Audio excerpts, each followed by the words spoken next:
Como les comentaba en la apertura de Panorama Agropecuario, el próximo 24 de agosto se va a llevar a cabo en Reserva 6 de INTA Balcarce una interesante jornada sobre cría bovina. Conversamos sobre este tema con la ingeniera agrónoma Patricia Menchón, que es casualmente responsable de la reserva. La escuchamos. Antes de arrancar con el tema de la jornada, me gustaría que me expliques un poco, para que la gente entienda, ¿no? Así a grandes rasgos, cómo es el manejo de Reserva 6 en lo que hace a cría y lo que nosotros llamamos el manejo Carrillo, ¿no? Jorge Carrillo, que fue un ingeniero docente de la Facultad de Ciencias Agrarias, de la Cátedra de Forrajes, así que bueno, una persona que ideó un sistema que aún hoy persiste. Sí, este sistema de cría es un sistema que tiene ya más de 50 años de funcionamiento y se basa en 3 pilares fundamentales. Por un lado, un estricto control sanitario que tenemos en el rodeo. Siempre estamos trabajando con los veterinarios del grupo de sanidad animal del INTA de Balcarce. Tenemos también un manejo de los recursos forrajeros para optimizar el uso de estos recursos forrajeros y acoplarlos a los requerimientos del rodeo de cría. La clave está en el manejo ordenado del rodeo de cría, en hacer un uso eficiente de los recursos y poder utilizar los excedentes forrajeros que generalmente en este tipo de recursos, que es agropino, para estos ambientes que son suelos marginales, poder diferirlos en forma de heno o de arroyos al momento de invierno donde la vaca está parida y con los mayores requerimientos en la vaca de acuerdo a su estado fisiológico. Sí, yo recuerdo porque bueno, yo tuve la oportunidad de ser docente de la cátedra de forraje cuando estaba el ingeniero Carrillo y hablaba de las restricciones de invierno cuando la vaca antes de la aparición tenía los mínimos recursos o mínimos requerimientos, digo, y que luego se hacían como los almuerzos, decía Jorge.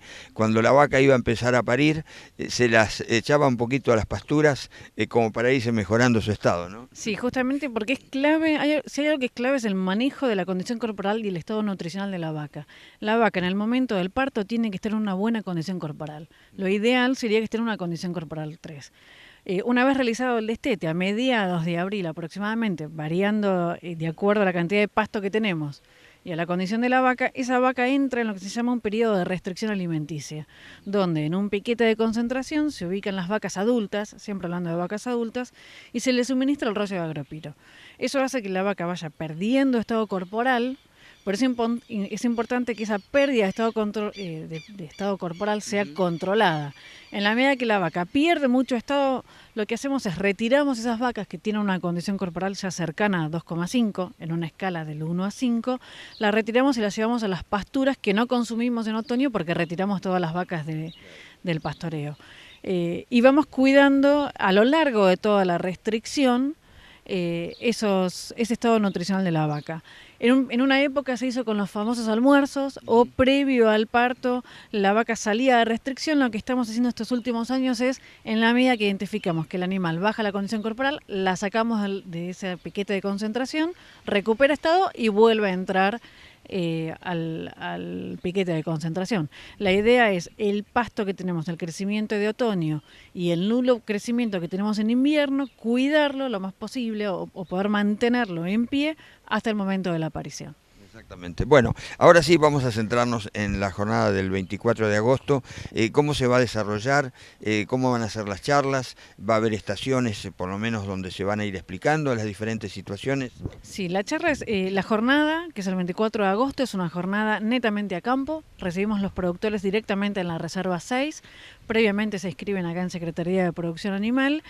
Y la jornada consta de charlas técnicas. Una de las charlas técnicas va a estar a cargo de Roberto Fernández Greco y Antonio Ciotti, donde se va a estar hablando del manejo de la fertilización en agropiro y manejo del pastoreo de estos recursos de agropiro y festuca. Otra de las paradas técnicas está a cargo de Mario Aelo, que es docente de la Facultad de Nutrición, y también voy a estar presente en esa parada técnica y vamos a hablar del manejo nutricional de la vaca en el pre y posparto. Y esa parada va a ser al lado del piquete de concentración, donde quedan las últimas vacas porque ya la aparición ha comenzado. Y una tercera parada técnica, en esa parada técnica va a estar el médico veterinario Julio Burges y Mercedes Lloveras, también veterinaria, donde se va a hablar del manejo de las categorías de crecimiento, la vaquillona primípara y ya la vaca parida. Bueno, muy completa entonces, ¿no? Sí, y finalmente para cerrar va a tener un espacio Colombo y Magliano donde va a ser el cierre de la jornada y donde van a explicar un poco cuáles son sus actividades y se va también a estar explicando un manual ganadero que hace pocos días ellos lo presentaron en la Rural en Buenos Aires. Este espacio de Panorama Agropecuario vamos a hablar de la producción forrajera.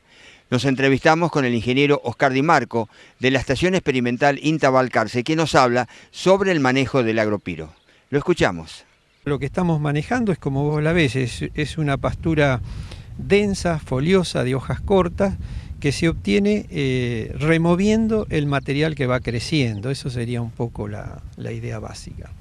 Claro, uno acostumbrado a ver esos festucales o agropirales, ¿no es cierto?, de la cuenca del Salado, con las varas de la inflorescencia, con, como dice la gente de campo, con el pasto a la panza de la vaca. Bueno, esto es totalmente diferente. Es totalmente diferente, sí. Este pasto ya está convertido en carne, por eso que no lo ves. Eso que vos decís es un criterio un poco que ocurre cuando las pasturas no son correctamente manejadas y se producen estructuras altas con matas aisladas, porque digamos, el sombreo afecta, digamos, el macollaje, la producción de nuevos macollos, hay mucho material muerto y se produce una alta proporción de estructuras indigestibles, o sea que el animal no puede utilizar. Eso afecta al consumo, afecta a la digestión, el metabolismo en el rumen, la ganancia de peso, todo. Esta estructura es todo lo contrario. Es lo más parecida a un césped, digamos, un poco más alta, generalmente tienen más de 10 centímetros a 15 centímetros. Lo más importante es que tome este tipo de, digamos, en que las hojas se doblan hacia abajo, no son las hojas paradas, entonces esas tienen una tremenda capacidad de fotosíntesis y aunque el animal pastorea y remueva el material, siempre tenés, digamos, un remanente verde. Si vos lo enfocás acá, vas a ver que son muy bajas, no tienen 10 centímetros y está llena de macollos verdes abajo.